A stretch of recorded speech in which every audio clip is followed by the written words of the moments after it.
Okay, what's the first verse? Okay.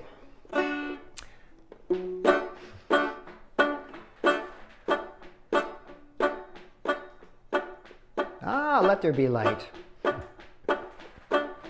Ho, ho, ha, ha, ha. Laugh out loud till you sprain your jaw. Ho, ho, ha, ha, ha. Come and share some laughter. Ho, ho, hee, hee, hee. Tap your fingers, slap your knee. Ho, ho, hee, hee, hee. Happily ever after. Ha, ha, ho, ho, ho. Let the child inside you show. Ho, ho, ha, ha, ha. Come and share some laughter. Beautiful.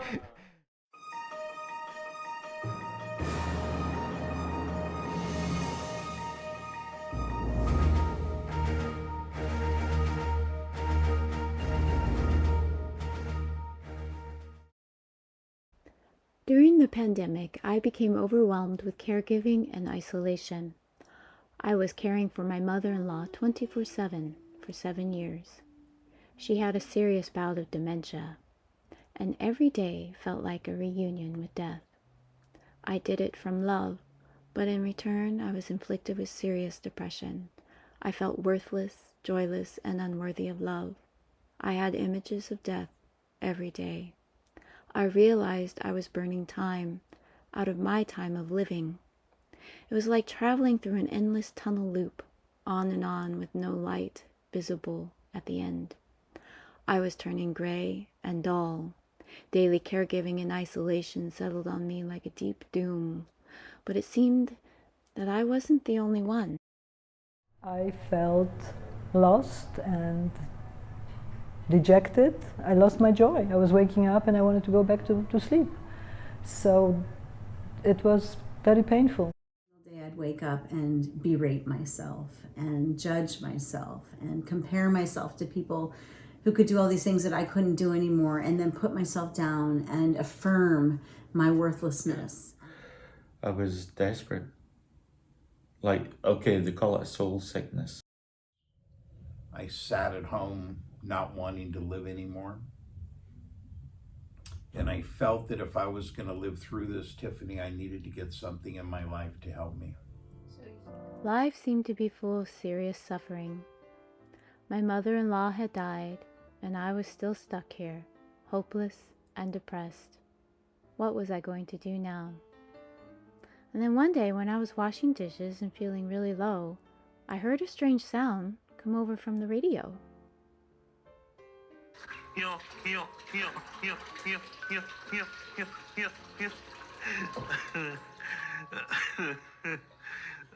And for the first time in years, I was starting to feel really good.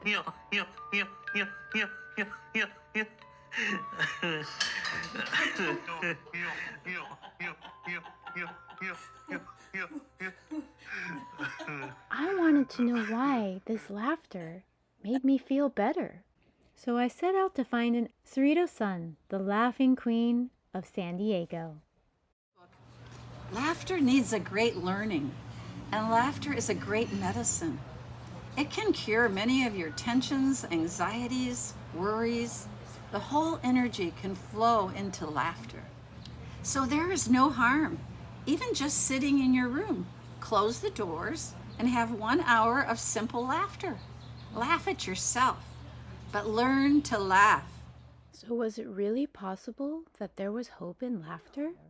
And with laughter, suddenly I could have sadness next to joy. I could have anger next to peace. So all was possible within that container. Laughter made that possible. More laughter breaks up stagnant energy. So I released a lot of the stagnation in my body, the heaviness, the grief, the sadness, the worry, the frustration, the anger. Like, it transformed. It was just, he held space for silence and just feel it was like all that tension had just drained. It was a catharsis through laughter. That when they transform their mindset into being happy and starting to laugh, it gets addictive. You start doing it even when you don't want to. And you can laugh at your tragedies and laugh at things that aren't even going your way. And eventually everything is going to turn around, as it has for me.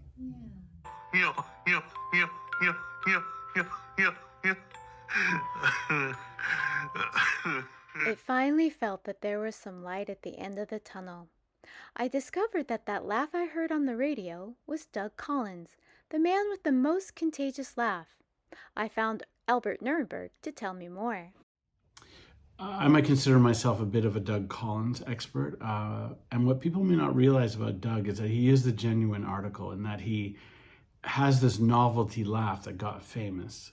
And the amazing thing about Doug Collins, and the way I got to know him, was because he became famous in an interesting way. This one video, Dad at Comedy Barn, became one of the first viral videos on YouTube. Where you're supposed to watch for problems. You said what? What about?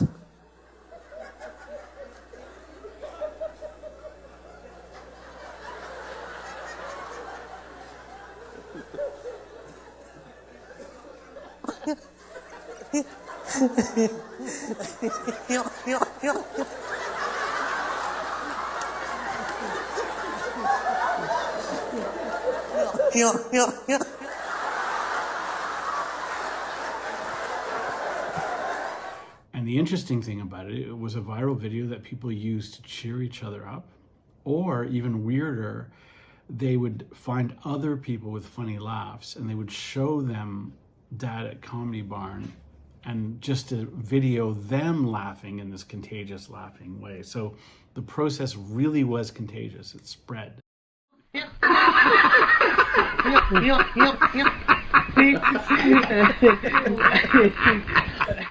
I got to know him because I made this documentary, Laughology, where we brought Doug to Imperial College London, this sort of fancy university in London, England, to a scientific institute, had his brain scanned while he was laughing, and they identified that particular behavior, that Doug's brain seemed a little more designed than the average person to laugh at his own laugh. So it's interesting that people have become kind of obsessed or concerned with Doug Collins because he really is special. Now, he's not special, I learned, because of his novel laugh. Like his nyuk nyuk laugh is funny and famous by itself.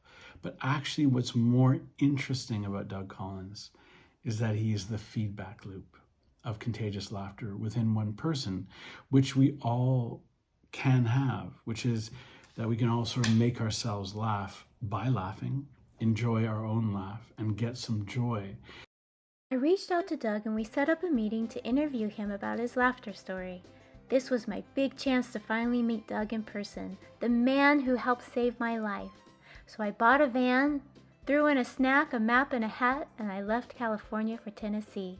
This was the biggest solo journey I'd ever planned, but it wasn't a laughing matter. It was going to be full of danger, but he was worth it. I drove through hot desert nights, high glacial Rocky Mountains, wild forest fires, torrential rains, and hellish hail.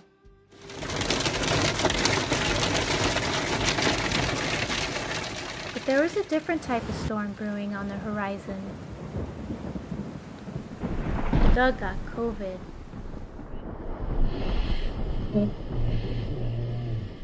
He just wants to say hi to everybody. He loves y'all. All right. You got it? Okay. Love you guys. Keep praying for him, okay? Doug passed away. Once again, I was gripped by fear, grief, and loss. Doug was the soul that sparked life back into me. Now I'll never ever meet the man that helped save my life. What was I going to do? I refused to go back home to depression. I felt angry, bitter, and lost. Was the journey just a waste of time? Laughter has tremendous beauty, a lightness. It will bring lightness to you, and it will give you wings to fly. Laughter should be one of the most valued, cherished qualities of human beings.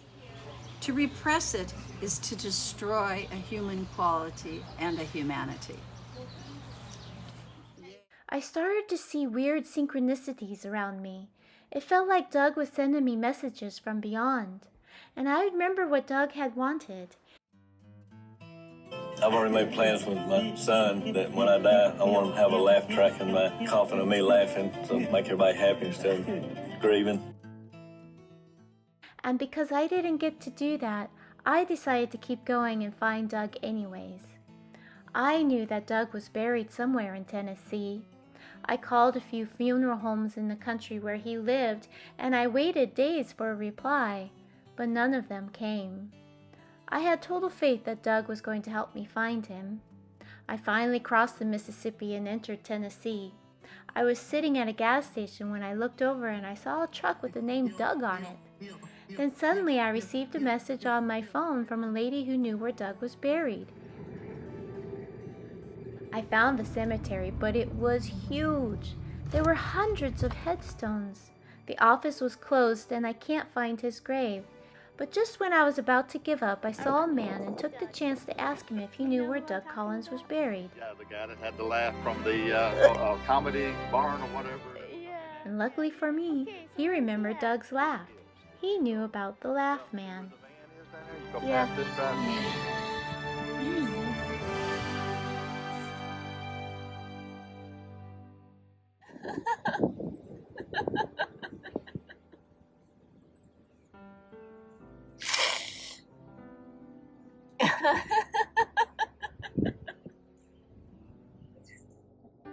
Oh, you.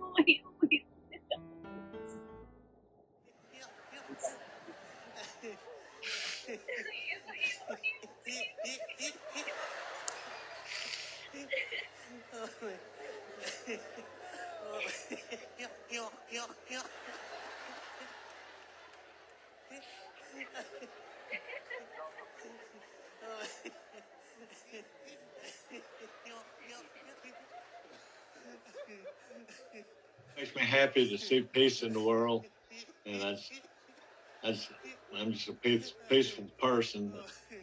I don't like conflict. I just like to be happy and joy, and have joy in my heart. Thank you, Doug. Thank you for being so brave. Thank you for loving so deeply. Thank you for being so friendly. You helped me, chatted with me, and I sang you songs when you were dying of COVID. Thank you for being part of my life.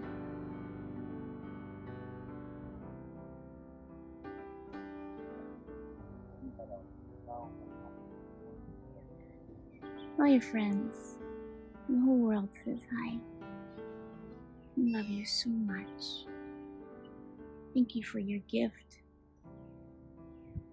Thank you for your gift.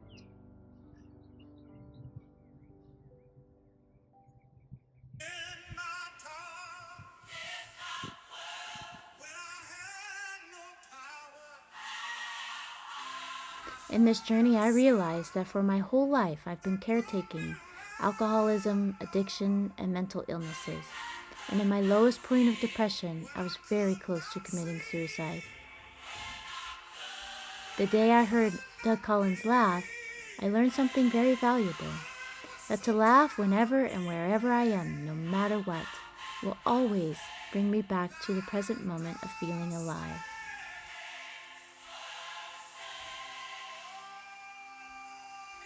After the ceremony, I stayed on the road and ventured to meet more people. This journey with laughter is far from over. Now, thanks to Doug and others' testimonies, a mirthologist has been born. I'm now on a new quest to give the world the best medicine.